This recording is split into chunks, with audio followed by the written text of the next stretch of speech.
안녕하세요. 새해는 하루하루 지나가고 있는데 우리 사회는 어디를 향해 가고 있는지 걱정이 됩니다.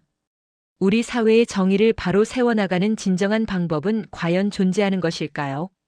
국회의원이나 연예인처럼 일반인들에게 많이 노출되고 모범이 되어야 할 위치에 있는 사회적 인플루언서들의 비리와 갑질 소식이 끊이지 않는 요즘입니다. 법 위에 군림하는 듯한 태도, 책임을 회피하는 변명, 그리고 형식적인 사과만 남은 뒤 아무 일 없었다는 듯 다시 복귀하는 모습들을 보며 많은 사람들이 묻습니다. 정의는 정말 작동하고 있는가, 아니면 이미 무너진 것인가 하고 말입니다. 이 질문 앞에서 저는 한 권의 고전을 다시 펼치게 됩니다. 바로 죄와 벌, 그리고 이 작품을 쓴 표도르 도스토옙스키입니다. 이 소설은 살인이라는 극단적인 범죄를 다루지만 그 본질은 법 이전의 정의, 사회 이전의 양심, 그리고 인간 내면의 심판에 대해 묻고 있습니다. 오늘은 이 죄와 벌을 통해 정의란 무엇인지, 죄는 어디서 시작되고 벌은 어떻게 완성되는지, 그리고 이 이야기가 지금 우리의 삶에 어떤 질문을 던지는지 차분히 생각해 보고자 합니다. 소설의 주인공 라스콜리니코프는 가난한 전 대학생입니다.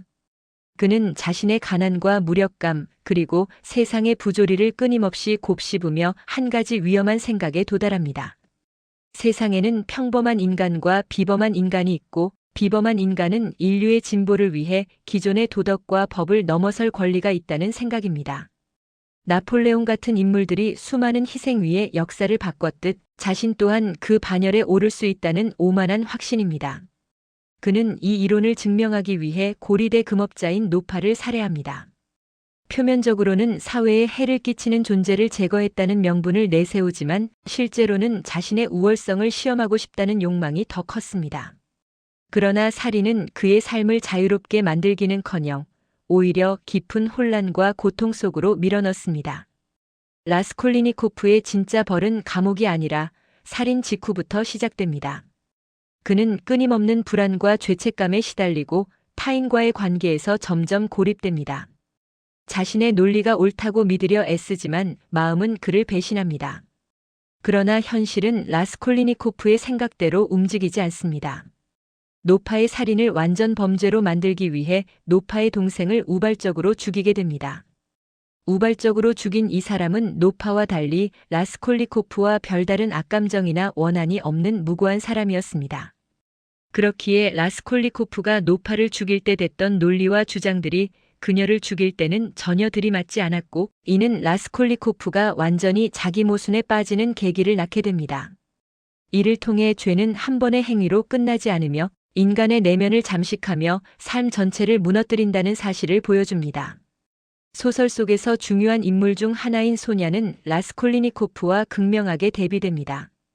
가난 속에서 가족을 부양하기 위해 몸을 팔아야 했던 그녀는 사회적으로 보면 죄인에 가깝지만 내면은 누구보다도 순수합니다.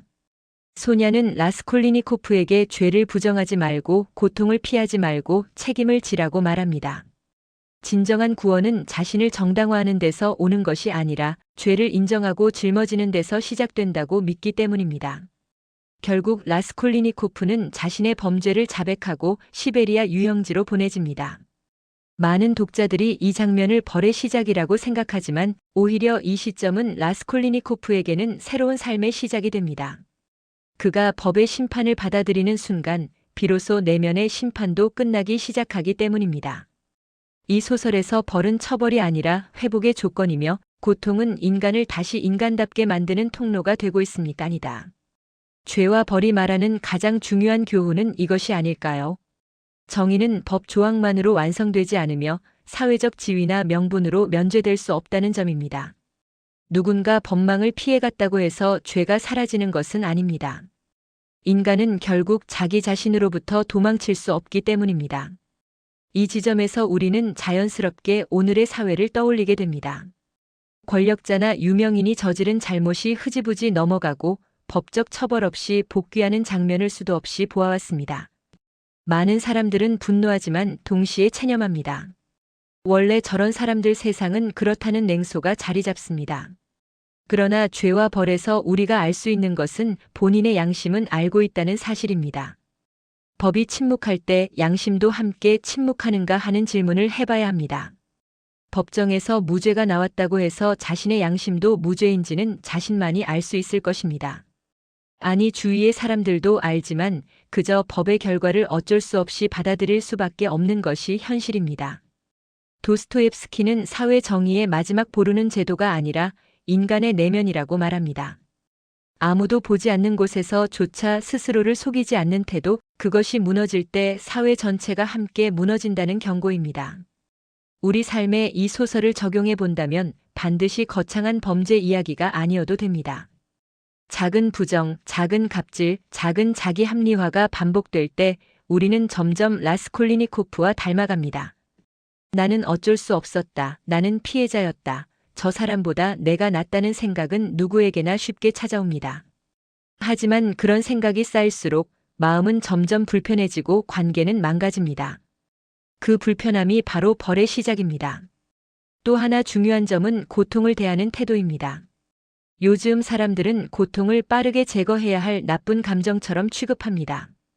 책임을 지는 대신 변호사를 찾고 사과보다 해명을 먼저 내놓습니다. 그러나 죄와 벌은 고통을 회피할수록 인간은 더 깊은 절망에 빠진다고 말합니다.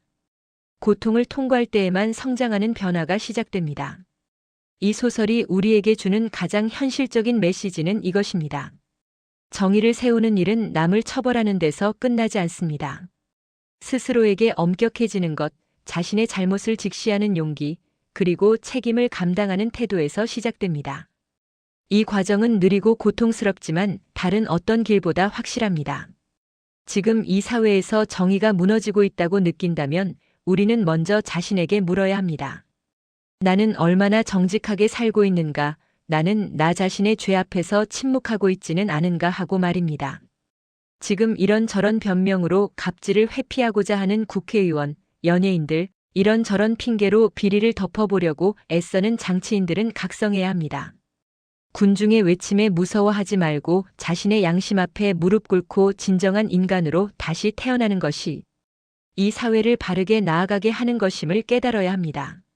진정한 인간으로 거듭나는 사람이 많아질수록 사회는 조금씩 나은 방향으로 나아갈 것입니다. 정의를 세우는 진정한 방법은 거창한 구호가 아니라 각자가 자신의 죄를 외면하지 않는 데서 시작된다는 사실을 이 소설은 조용하지만 단호하게 말하고 있습니다.